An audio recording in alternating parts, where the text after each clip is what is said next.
Welcome friends.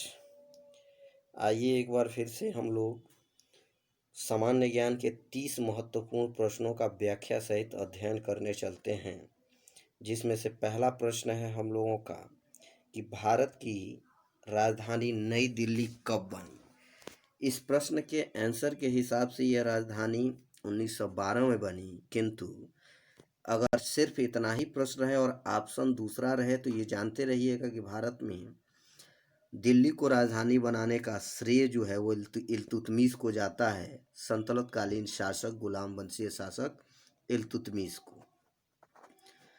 फिर दूसरा प्रश्न यह है कि भारत में कुल कितने केंद्र शासित प्रदेश हैं। विकल्प है 7, 8, 9 और 10। इसमें आंसर 8 होगा। हम लोग जानते हैं कि भारत में 7 केंद्र शासित प्रदेश हैं, जबकि JNK यानी जम्मू कश्मीर को डिवाइड करके 2 केंद्र शासित प्रदेश जम्मू और कश्मीर तथा लद्दाख को बनाया गया। इस तरह से कुल केंद्र शासित प्रदेशों की संख्या 9 हो गई थी, किंतु इन 9 केंद्र शासित प्रदेशों में से 2 केंद्र शासित प्रदेशों को आपस में मिला करके एक किया गया है। पहला है अंडमान निकोबार द्वीप समूह और दूसरा है दादरा नगर हवेली।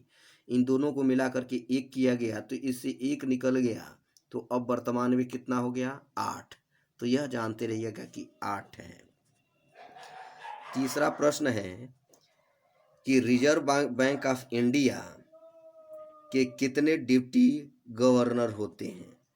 विकल्प में है 1, 2, 3 और 4। इसका आंसर 4 है, क्योंकि 4 इसके क्षेत्रीय कार्यालय हैं RBI के, और प्रत्येक क्षेत्रीय कार्यालय से एक एक डिप्टी गवर्नर सेलेक्ट होता है। अगला प्रश्न है भारत कुल कितने पड़ोसी देश है। भारत के कुल कितने पड़ोसी देश हैं। ये भारत के कुल पड़ोसी देशों की जो संख्या यदि हम लोग देखें तो स्थलीय पड़ोसी देश है तो 5, 6, 7, 8, इसमें से 7 है। इसका कोड भी हम लोग पढ़ चुके हैं। कोड है 55 का MBA। यह 55 का MBA है। इसमें B से बांग्लादेश, च से चीन, प से पाकिस्तान, न से नेपाल, M से म्यांमार, B से भूटान और A से अफगानिस्तान है। इसमें सर्वाधिक जो सीमा रेखा है वो बांग्लादेश से स्पर्श करती है, जबकि सबसे कम अफगानिस्तान से स्पर्श करती है। उसी के क्रम में रखा गया है, सबसे ज़्यादा, उससे कम, उससे कम, उससे कम, और बाद में यहाँ पे सबसे कम है। यह अवरोही क्रम में डिस्केंडिंग ऑर्डर में इसको यहाँ पे लिखा गया है। अगला जो प्रश्न है वो 5वां है कि किस पंचवर्षीय योजना का लक्ष्य बेरोजगारी उन्मूलन था। चौथी, 5वीं, 6वीं और 7वीं। तो इसमें से 6वीं पंचवर्षीय योजना का लक्ष्य बेरोजगारी उन्मूलन था, जबकि 5वीं पंचवर्षीय योजना का लक्ष्य गरीबी उन्मूलन था। अगला जो प्रश्न है वह है दलाल स्ट्रीट कहाँ स्थित है। मुंबई, नई दिल्ली, कोलकाता और लखनऊ। तो दलाल स्ट्रीट मुंबई में स्थित है।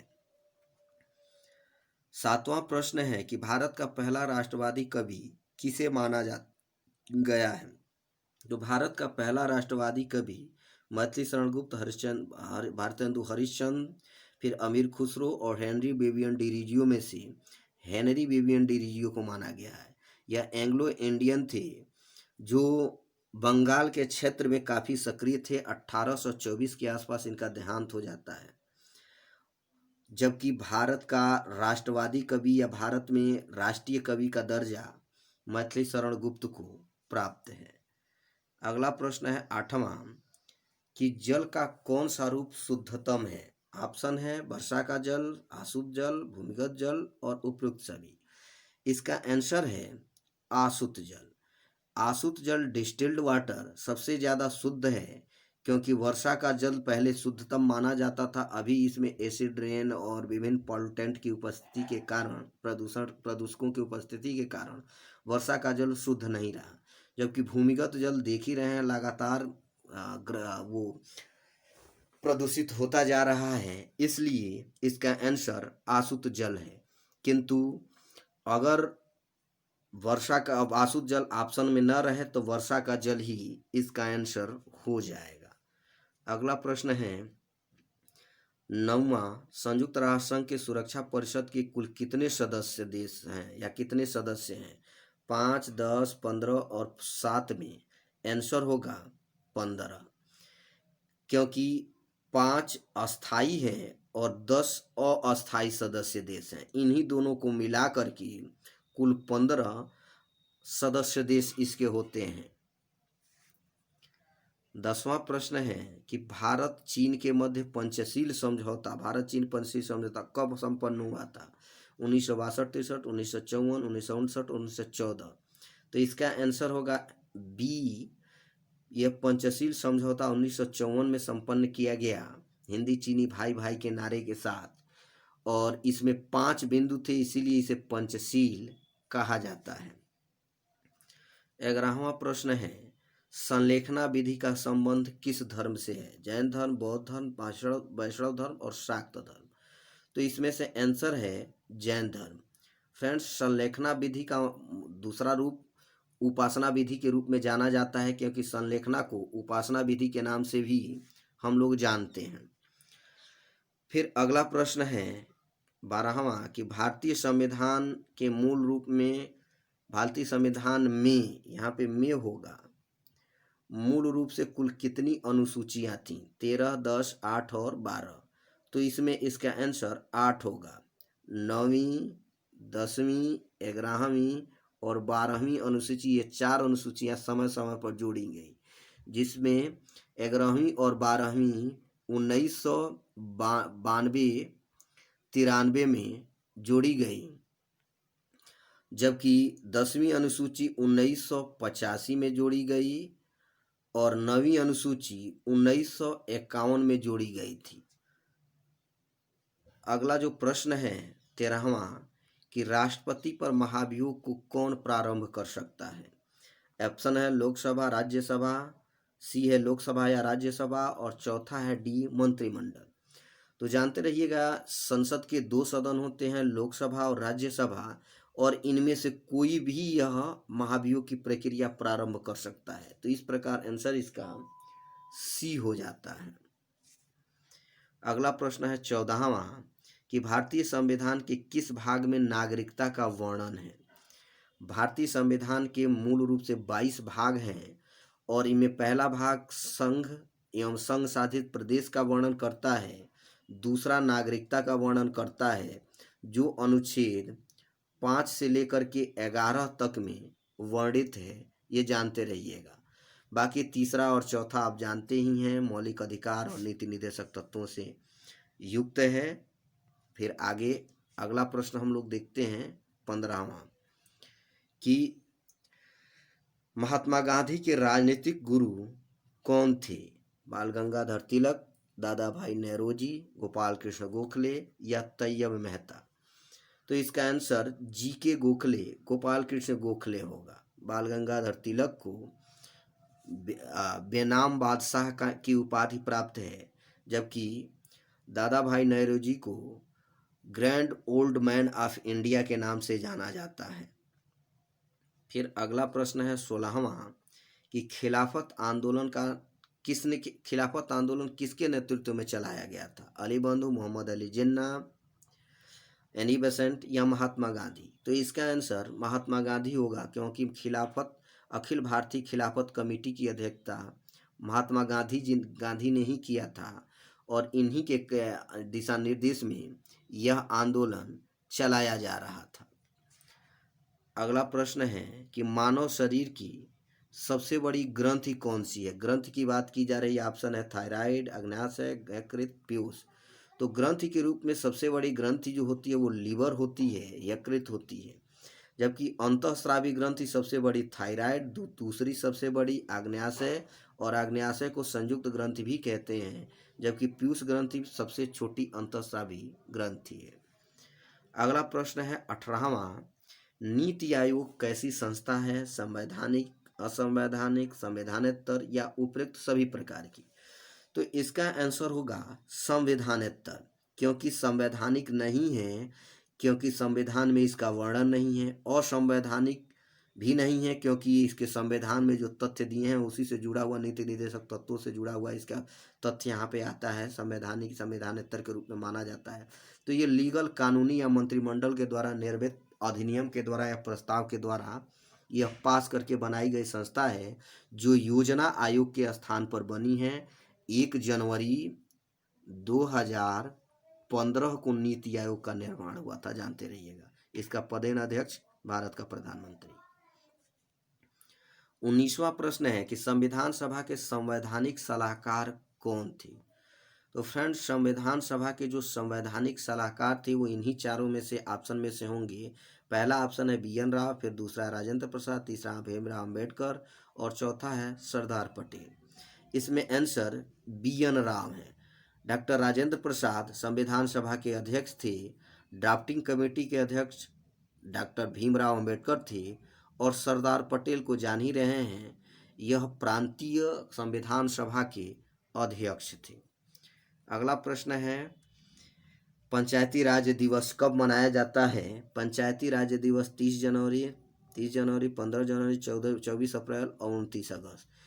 इनमें से 24 अप्रैल को मनाया जाता है, क्योंकि इसी दिन 24 अप्रैल 1973 को ही पंचायती राज को प्रारंभ किया गया था नए रूप में। जबकि 29 अगस्त को खेल दिवस मनाया जाता है, 30 जनवरी को शहीद दिवस और 15 जनवरी को थल सेना दिवस के रूप में हम लोग मनाते हैं। 21वां प्रश्न है कि कौन सा एकमात्र बंदरगाह नदी बंदरगाह है? नदी बंदरगाह का मतलब जो नदी तट पर स्थित बंदरगाह हो।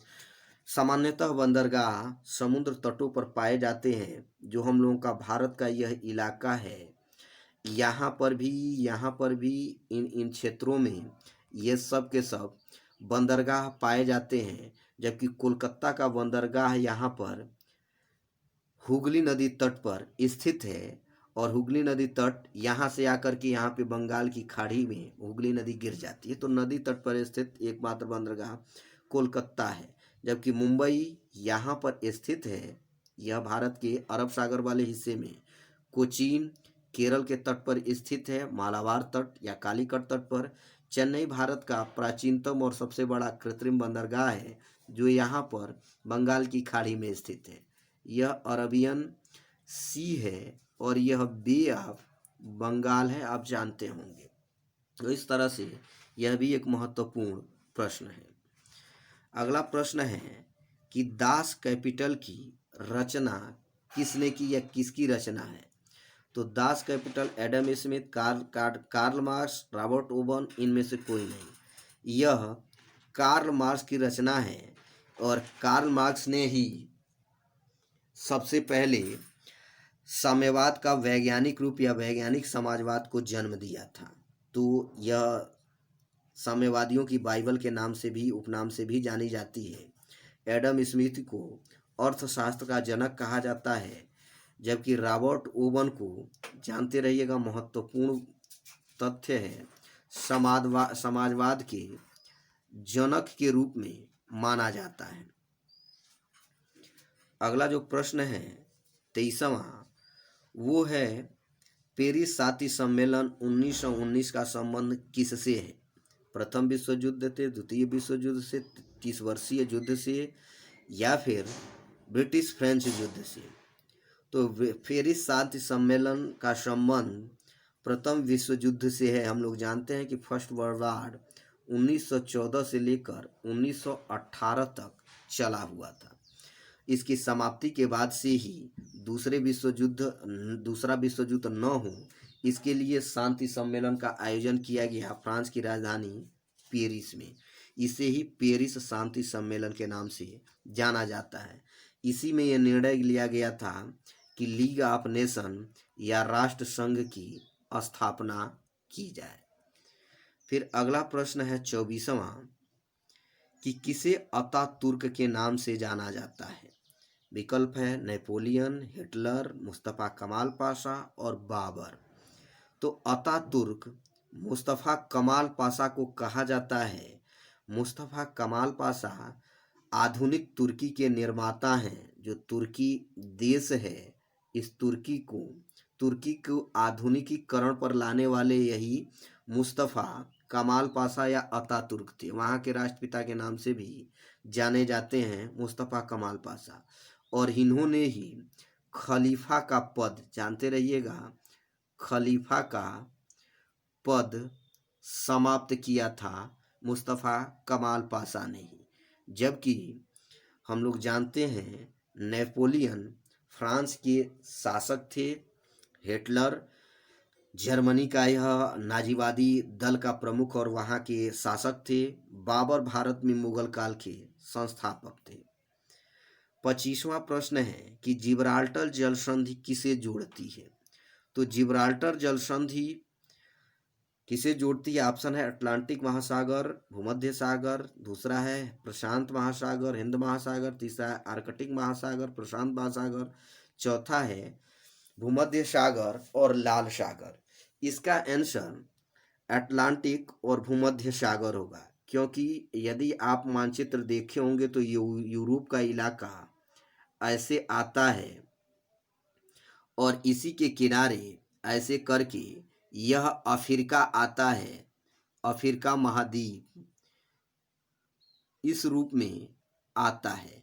यहाँ पर पूरा का पूरा जो ये इलाका है, ये वाला इलाका, यह इलाका सीधे सीधे अटलांटिक महासागर का, और यहाँ वाला जो इलाका होता है ये जो लिखा है अटलांटिक महासागर, और जो ये लिखा है बी, ये भूमध्य सागर का इलाका है। और यही जो हिस्सा है यही जिब्राल्टर संधि, ये जो जे लिखा जा रहा है, यह जिब्राल्टर संधि का इलाका है यह। तो ये जोड़ता किसको है? इन दोनों को। प्रश्न यहीं से पूछा जा सकता है किसको अलग करता है? तो यूरोप और अफ्रीका महाद्वीप को यह अलग करता है। अति महत्वपूर्ण प्रश्न यह भी है, जानते रहिएगा। 26वां प्रश्न है कि विटामिन के का सर्वोत्तम स्रोत क्या है? ऑप्शन में है आंवला, मांस, दूध या अल्फा अल्फा घास।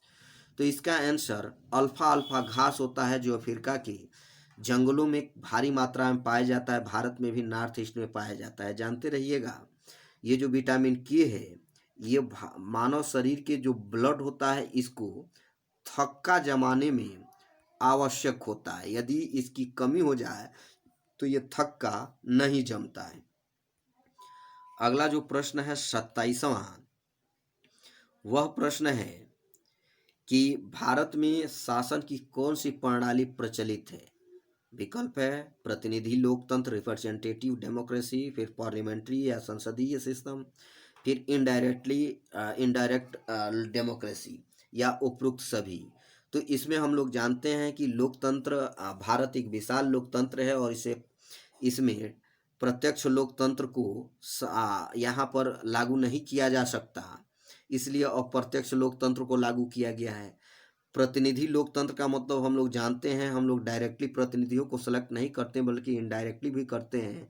हम लोग प्रधानमंत्री को सेलेक्ट करते हैं, किंतु यह इनडायरेक्टली होता है। लोकसभा के जो मेंबर होते हैं ये लोग ही जाकर के अपने बहुमत प्राप्त दल से एक व्यक्ति को पीएम चुनते हैं। तो हम यहाँ पे जो जनता है वो जनता ने इनको चुना और इन्होंने इनको चुना, तो ये अप्रत्यक्ष लोकतंत्र या ये प्रतिनिधि लोकतंत्र का भी उदाहरण है।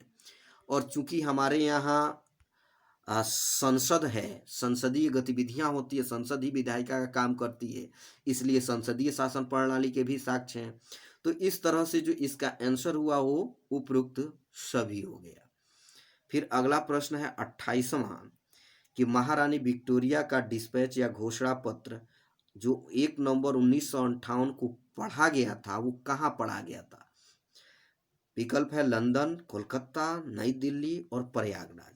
तो इसका आंसर होगा प्रयागराज या उस समय का इलाहाबाद। यह इलाहाबाद को अभी हाल ही में इसका नाम चेंज किया गया है प्रयागराज के रूप में। जानते रहिएगा 1857 की क्रांति के बाद से महारानी विक्टोरिया ने ईस्ट इंडिया कंपनी के प्रशासन को समाप्त करने के लिए एक डिस्पैच या एक अध्यादेश जारी किया। इसी को महारानी विक्टोरिया का डिस्पैच कहा जाता है। वो तत्कालीन गवर्नर जनरल जो हमारे यहाँ के थे लॉर्ड कर्जन, उन्होंने ही इसको पढ़ा था इलाहाबाद के या वर्तमान प्रयागराज के मिंटो पार्क में, यह याद रखिएगा। अगला प्रश्न है 29वां कि भारत का मानक समय किस देशांतर से लिया जा रहा है। जानते रहिएगा, देशांतर जो रेखाएं होती हैं, हम लोग जानते हैं जो पृथ्वी है और पृथ्वी के जो दो ध्रुव होते हैं, तो दोनों ध्रुवों को ऐसे जो मिलाने वाली जो रेखा होती हैं, इसको हम लोग देशांतर रेखा कहते हैं। जबकि इस भूमध्य रेखा के चारों ओर इर्द गिर्द ऐसी जो रेखाएं होती हैं, इनको हम लोग सीधे सीधे अक्षांश कहते हैं। तो अक्षांश और यह देशांतर रेखाएं हैं। तो देशांतर रेखाओं की संख्या जो 1 से लेकर 360 तक है, उन्हीं में से हम लोग का 82.5 डिग्री ईस्ट है, यह ईस्ट है। इसी पर भारत का मानक समय लिया गया है, जो कहाँ से जाती है, यह नैनी प्रयागराज, यह प्रयागराज की नैनी नामक स्थल से गुजरती है, जानते रहिएगा। अंतिम प्रश्न है फ्रेंड्स कि सुपर कैबिनेट किसे कहा जाता है। विकल्प है केंद्रीय मंत्रिपरिषद, दूसरा है संसद, तीसरा है राष्ट्रीय विकास परिषद और चौथा कहा गया है कि उपरोक्त सभी को मिलाकर। इसका आंसर होता है एनडीसी, नेशनल डेवलपमेंट काउंसिल या राष्ट्रीय विकास परिषद। यह भारत में पंचवर्षीय योजनाओं को अंतिम रूप देने वाली यह अंतिम संस्था या सर्वोच्च संस्था थी, आज भी वर्क कर रही है। इसमें सभी राज्यों के मुख्यमंत्री और केंद्रीय मंत्रिपरिषद और संसद के महत्वपूर्ण सदस्य इसमें शामिल होता है, इसीलिए इसे सुपर कैबिनेट कहा जाता है। तो इस तरह से यह हम लोगों के 30 प्रश्नों की जो श्रृंखला है वो समाप्त होती है। अगर आप इस ऐसे ही हमारे चैनल से बने रहें तो अति महत्वपूर्ण प्रश्नों की श्रृंखला समय समय पर जो प्रकाशित होती है वो आपको मिलती रहेगी। अब तक के लिए बस इतना ही। अभी के लिए बस धन्यवाद। Bye bye.